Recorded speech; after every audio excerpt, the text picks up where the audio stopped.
نحمده تعالى ونستعينه ونستغفره ونعوذ بالله من شرور أنفسنا ومن سيئات أعمالنا من يهده الله فلا مضل له ومن يضلل فلا هادي له وأشهد أن لا إله إلا الله وحده لا شريك له وأشهد أن محمدا عبده ورسوله أما بعد فيقول ربنا تبارك وتعالى يا أيها الذين آمنوا اتقوا الله وقولوا قولا سديدا يصلح لكم أعمالكم ويغفر لكم ذنوبكم ومن يطع الله ورسوله فقد فاز فوزا عظيما ويقول نبينا عليه الصلاة والسلام فإن أصدق الحديث كتاب الله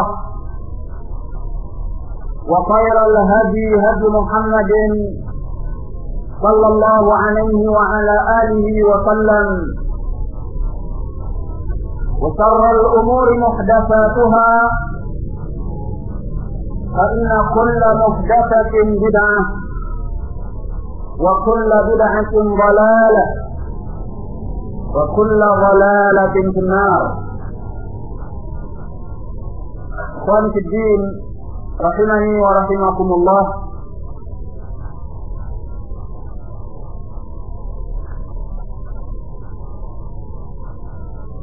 Dalam mengenal manhaj ahli sunnah wal jamaah pada perkara al-asma' wa sifat,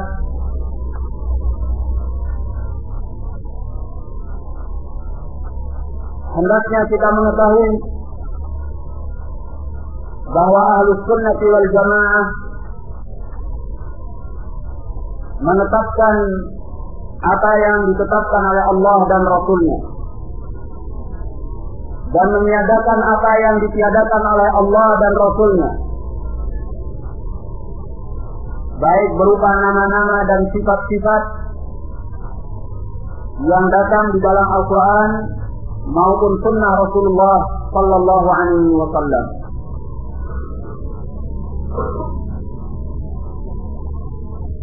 Min ghairi tahrifin, tanpa melakukan perubahan, wala ta'tilin, dan tanpa melakukan penolakan, wala taqyisin, dan tidak pula menanyakan bagaimananya, wala tamthil, dan tidak pula menyerupakannya dengan yang selainnya.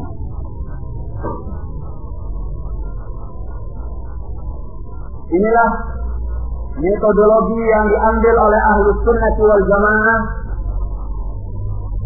di dalam menetapkan al-asma' wa sifat bagi Allah Azza wa Jalla. Maka mereka selamat dari segala penyimpangan yang telah terjatuh di dalamnya ahlul batil wal bidah. Ini sangat penting, mengingat bahwa terlepas dari jalan Ahlus Sunnah ini, maka berarti kita akan lenyap di dalam kegelapan-kegelapan bidah mengenai nama-nama dan sifat-sifat Allah.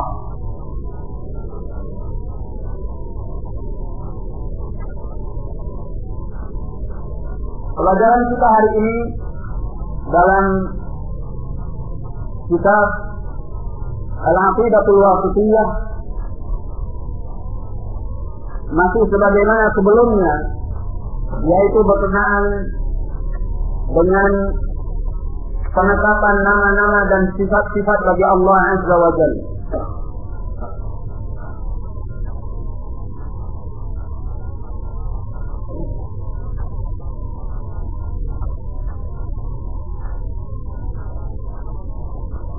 Selanjutnya Syekhul Islam Ibnu Taimiyah rahimahullah berkata, wa qauluh, dan firman Allah Azza wa Jalla, wa yabqa wajhu rabbika dzul jalali wal ikram, dan senantiasa akan kekal wajah Rabbmu yang maha agung dan maha mulia.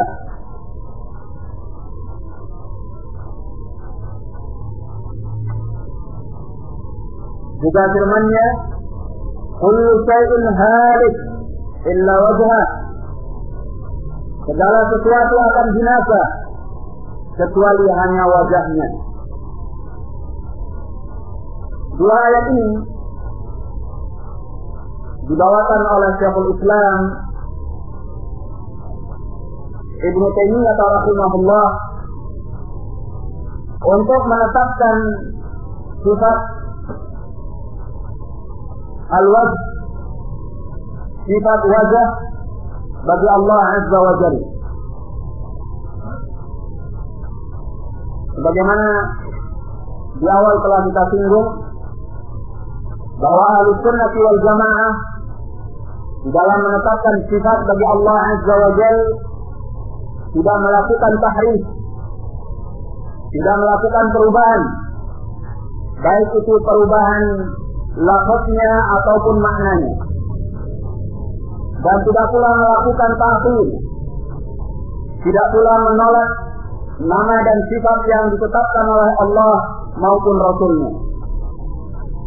Demikian pula mereka tidak melakukan takyif, mereka tidak menanyakan bagaimana hakikat dari nama dan sifat Allah tersebut, dan mereka juga tidak melakukan tamthil, yakni tidak menyerupakan Allah Azza wa Jalla dengan makhluknya. Maka dalam dua ayat ini Allah telah menetapkan sifat al-wajh, sifat wajah bagi Allah Azza wa Jalla.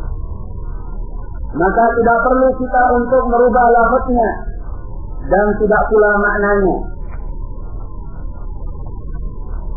Yang dimaksud dengan wajah adalah wajah. Makna wajah itu maklum, perkara yang diketahui.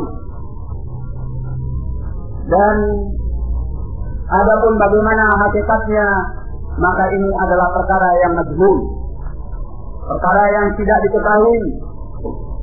Yang penting di sini bahwa kita beriman kepada Allah Azza wa Jalla, bahwa Allah memiliki wajah, sehingga tidak perlu kita menolak sifat wajah bagi Allah Subhanahu wa ta'ala. Tidak pula perlu kita menanyakan bagaimananya, karena menanyakan bagaimana wajah Allah adalah pertanyaan yang tidak pernah ditanyakan oleh salafun salih, tidak sahabat radhiyallahu anhum, tidak pula tabi'in, dan tidak pula atba'ut tabi'in.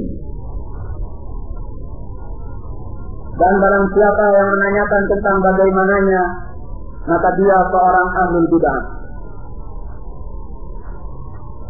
Sehingga tidak perlu pula kita untuk menyerupakannya dengan makhluk. Karena Allah menegaskan di dalam Al-Quran, laisa kamitslihi syai', tidak ada sesuatu yang serupa dengan Allah. Nah,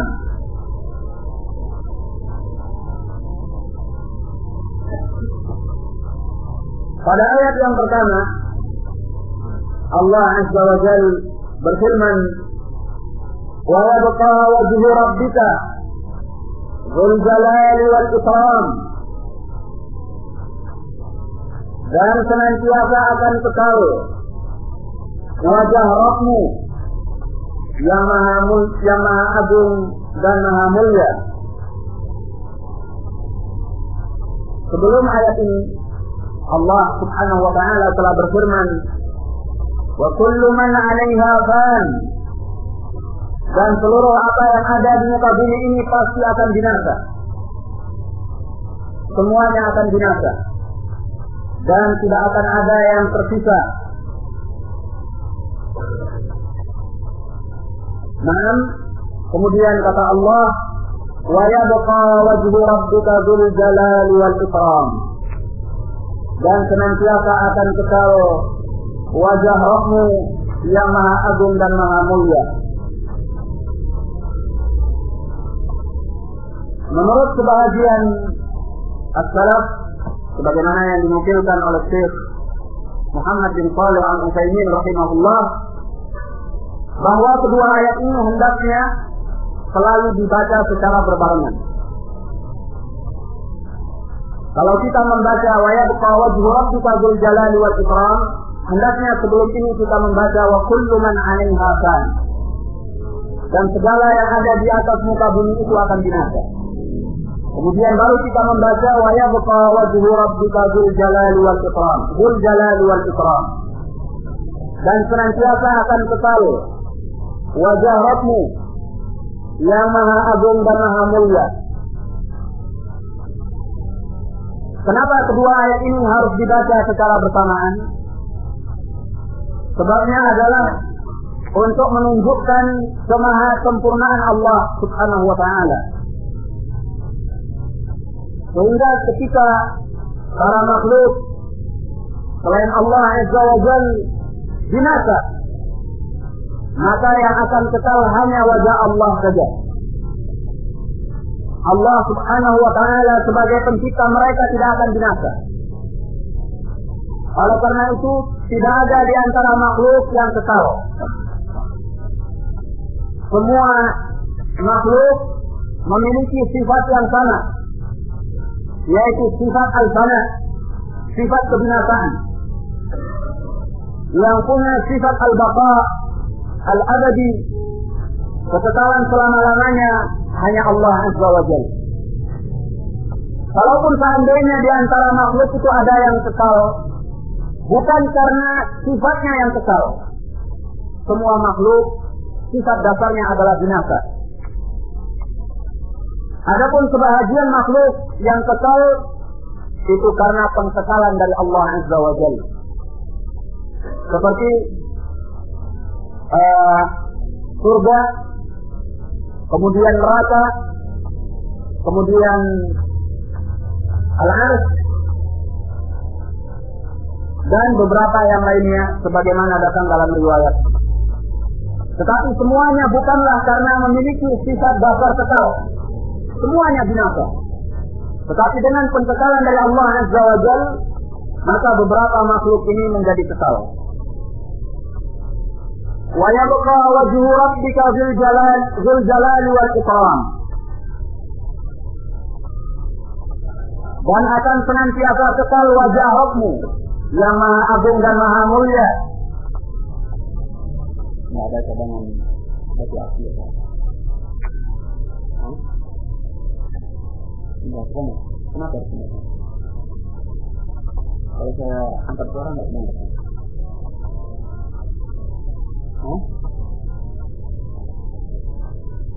Gitu. Baik. Panitia minta pindah. Ya sudah, saya rindu.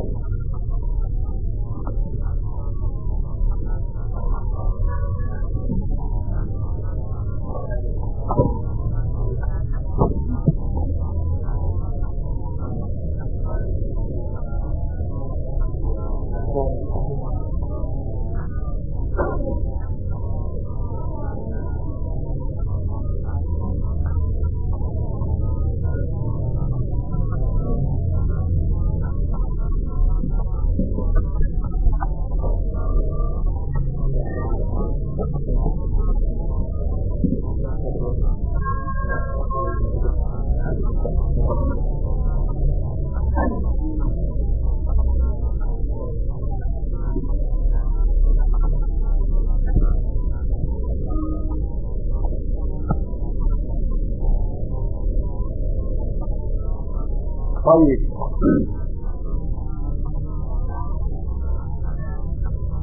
Allah berfirman, "Wa yabqa wajhu rabbika dzul jalali wal ikram." Dan senantiasa akan kekal wajah Rabbmu yang Maha Agung dan Maha Mulia. Sebagaimana yang sudah kita jelaskan bahwa kekekalan hanya milik Allah Subhanahu wa ta'ala dan tidak seorang pun dari makhluk yang memiliki sifat kekekalan. Mereka semua binasa kecuali yang dikehendaki oleh Allah untuk mendapatkan kekekalan.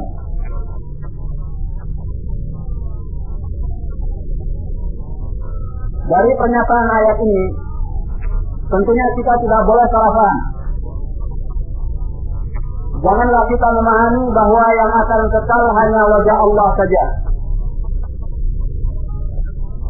Sebagaimana sebahagian orang memahami dari ayat ini bahwa yang akan kekal hanya wajah Allah saja. Sedangkan zat Allah akan binasa, kecuali wajahnya. Ini adalah pemahaman yang keliru. Sebab yang dimaksudkan dengan wajah di sini yaitu adalah zat Allah Azza wa Jalla. Kemudian dari sini jangan pula kita salah paham. Kemudian kita menafsirkan wajah Allah dalam ayat ini adalah dengan makna zatnya. Itu juga tidak kita kehendaki. Sebab yang namanya wajah tidak dikenal di dalam satu bahasa pun dari bahasa sekian umat atau seluruh umat di dunia ini, melainkan maknanya wajah dan bukan zat. Maka wajah Allah yang ditetapkan dalam ayat ini maksudnya adalah wajah Allah. Tetapi Allah mengungkapkan di dalam ayat ini dengan kata-kata wajah, namun yang diinginkan dengan wajah di sini yaitu zatnya secara keseluruhan.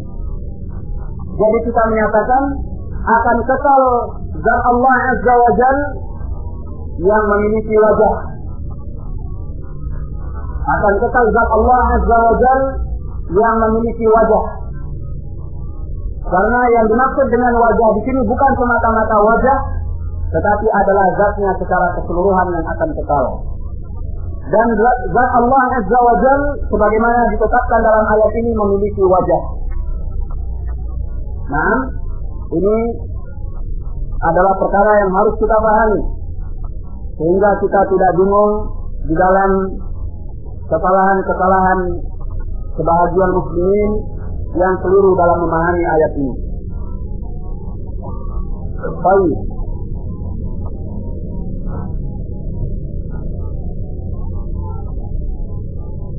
Dan ketika kita berbicara tentang wajah Allah Azza wa Jalla, tidak boleh terbetik di dalam pikiran ataupun benak kita untuk menyerupakannya dengan makhluk.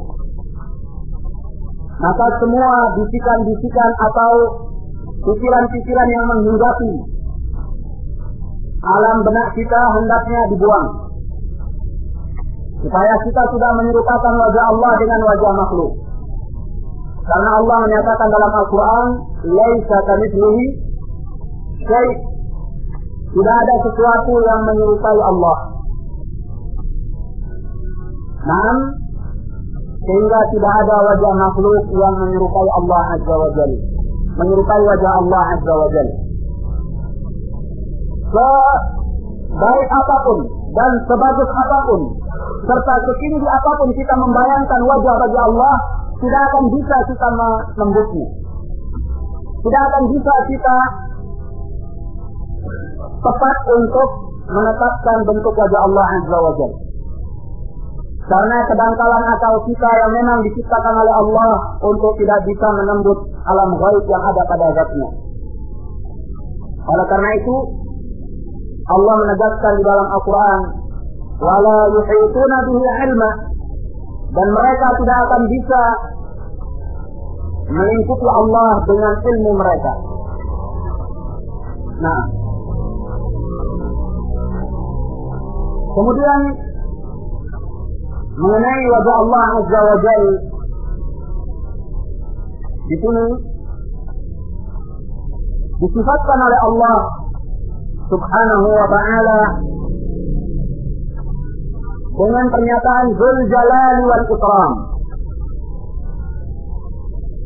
Wajah Rabbmu yang maha agung dan maha mulia. Al-Jalal maknanya adalah Al-Azamah wal Sultan, yang maha agung dan kuasa. Al-Ikram maknanya yaitu Al-Mukrim atau Al-Mukram, yang memuliakan ataupun yang dimuliakan. Maka Allah Subhanahu wa ta'ala adalah zat yang memuliakan siapa saja yang berhak dari hambanya untuk dapat kemuliaan dari Allah Azza wa Jalla. Sebagaimana Allah Azza wa Jalla adalah Al-Mukram, yaitu zat yang pantas untuk dimuliakan oleh makhluknya, karena dia adalah zat yang maha sempurna. Nah, maka kemuliaan terhadap Allah Azza wa Jalla adalah dengan mengagungkan Allah, dengan mentauhidkan Allah, dengan mentaati Allah, tanpa berbuat syirik, tanpa berbuat maksiat kepada Allah Azza wa Jalla. Maka barang siapa yang berbuat ini, dia pantas untuk mendapatkan kemuliaan dari Allah. Maka dua makna yang telah kita sebutkan, baik memuliakan ataupun dimuliakan, terkandung dalam pernyataan Al-Ikram. Jadi zat Allah itu adalah zat yang memiliki Al-Ikram, artinya yang memuliakan dan yang dimuliakan. Dimuliakan sebagaimana yang telah kita jelaskan dengan perkara-perkara mulia, dan memuliakan siapa saja yang memuliakan Allah Azza wa Jalla. Baik.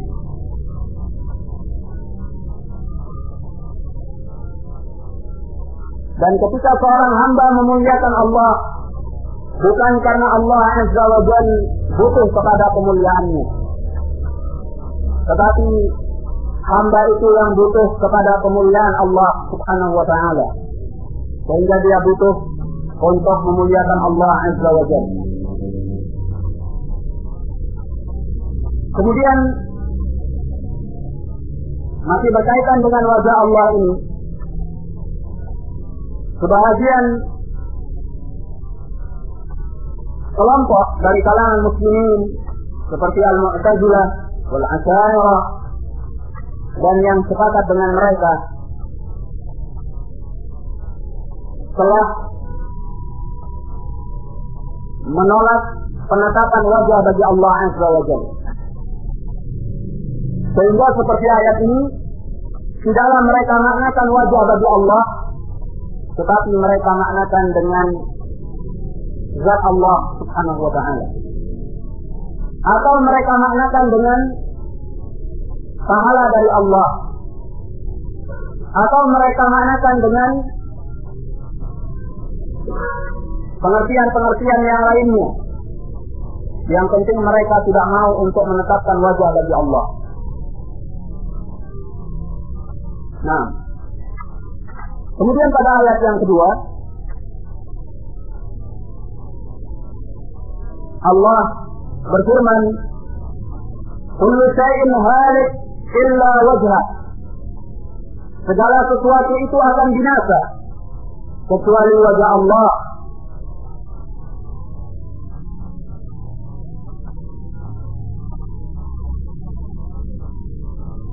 Lanjutan dari ayat ini, lahul hukmu wa ilaihi turja'un. Miliknya segala hukum dan kepadanya kalian akan dipulangkan. Baik.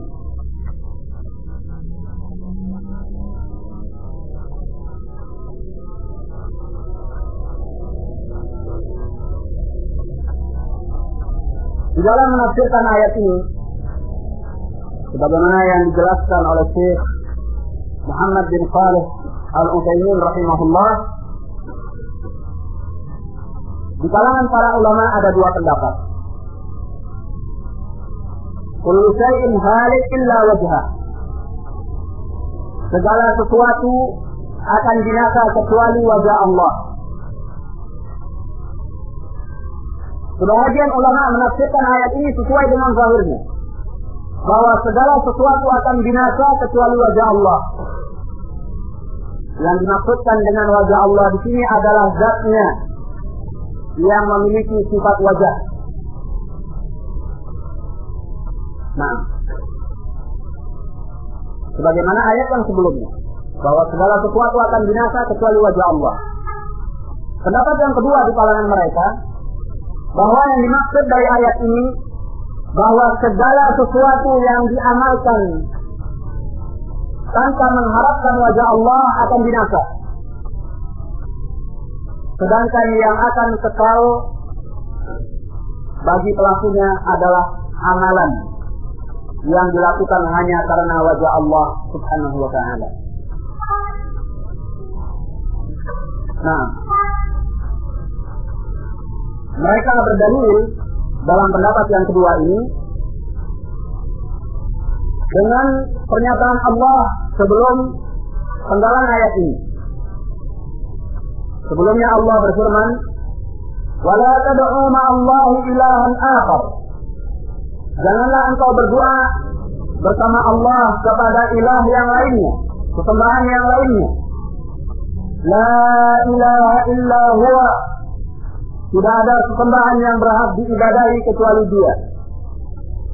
Baru setelah itu Allah menyatakan, kullu syai'in halik, bahwa segala sesuatu itu akan binasa, illa wajah, kecuali hanya wajahnya. Nah, dari sini berarti yang dianggap akan binasa adalah amalan yang diperuntukkan kepada selain Allah, kecuali wajahnya yang dimaksud, yaitu kecuali amalan yang diharapkan padanya wajah Allah saja, yaitu yang ikhlas hanya untuk Allah. Namun menurut Syekh rahimahullah, bahwa makna yang pertama, penafsiran yang pertama itu lebih benar dan lebih kuat, karena tentunya hukum asal pada setiap ayat bahwa kita memahaminya ala zahir, memahaminya sesuai dengan zahir ayat. Ini hukum asalnya, dan tidak perlu dipalingkan apabila tidak ada dalil atau tidak ada sesuatu yang mengharuskan untuk memalingkannya dari Al-Quran maupun As-Sunnah. Baik, wa ala kulli hal, kedua-dua penafsiran ini di kalangan para ulama sama-sama menetapkan wajah bagi Allah Azza wa Jalla. Yang satu menetapkannya melalui zahir ayat, illa wajhah, kecuali wajahnya yang tidak akan binasa. Yang satu menetapkan dengan pernyataan bahwa amalan yang kekal, amalan yang akan manfaat kepada pelakunya, yaitu amalan yang diharapkan padanya wajah Allah. Berarti mereka juga menetapkan wajah bagi Allah. Nah, jadi tidak ada pertentangan dari dua penafsiran ini dalam perkara menetapkan wajah bagi Allah Azza wa Jalla. Baik. Kemudian wajah Allah Subhanahu wa ta'ala, kalau itu dikaitkan dengan zat Allah Subhanahu wa ta'ala, maka ini adalah sifatnya. Sedangkan wajah kalau dinisbahkan kepada manusia, tentunya ini adalah anggota badan yang terhimpun dari unsur-unsur yang membentuk anggota badan tersebut. Tetapi bagi Allah Azza wa Jalla, kita menganggapnya sebagai sifat Allah, meyakininya sebagai sifat Allah, dan kita tidak menyatakan bahwa itu terbentuk dari unsur-unsur sebagaimana di kalangan makhluk. Nah, yang jelas kita tidak usah masuk ke dalam bab bagaimana bentuk hakikat daripada wajah Allah. Cukup kita imani saja. Amanna bih kullun min indi rabbina. Kita beriman dengannya karena seluruhnya datang dari sisi Rabb kita. Nah,